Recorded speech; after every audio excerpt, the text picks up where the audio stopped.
Hey there. Subscribe to my channel. And also press this bell icon. السلام علیکم ورحمۃ اللہ وبرکاتہ۔ پرسنل سوال پوچھا گیا کہ بڑے جانوروں میں کتنے لوگ قربانی میں شریک ہو سکتے ہیں۔ یہ مسئلہ پہلے عرض کیا جا چکا ہے کہ بڑے جانور میں گائے، بیل، بھینس اور اونٹ، اونٹنی 7 افراد شریک ہو سکتے ہیں، 6 بھی ہو سکتے ہیں، 5 بھی، 4 بھی، 3 بھی، 2 بھی، 1 بھی۔ 1 سے لے کر 7 تک جتنے بھی اس میں شرکت کرنا چاہیں شرکت ہو سکتی ہے، اتنے حصے اس جانور کے ہو جائیں گے۔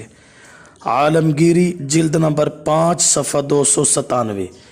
مگر پہلی شرط یہ ہے کہ جتنے آدمی بھی بڑے جانور میں شریک ہوں، سب کی نیت قربانی کرنے سے اللہ کی رضا ہو، گوشت کھانا مقصود نہ ہو۔ یہ پہلی شرط ہے۔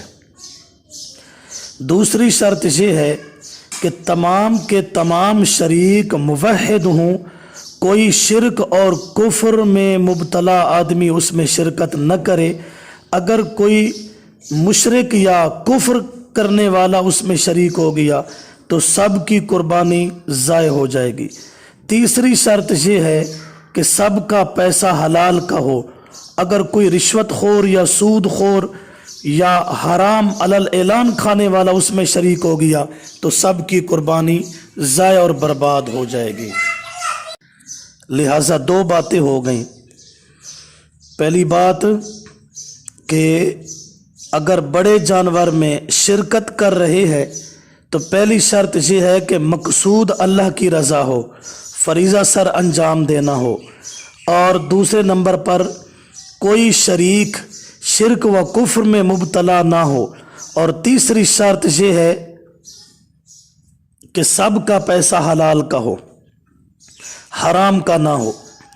اور دوسری بات، اگر ایک آدمی بڑے جانور کو ذبح کر کے قربانی کرنا چاہتا ہے یا 2 یا 3، جتنے افراد بھی شریک ہوں اس میں شرکت کر سکتے ہیں 7 تک۔ عالمگیری جلد نمبر 5 صفحہ 297۔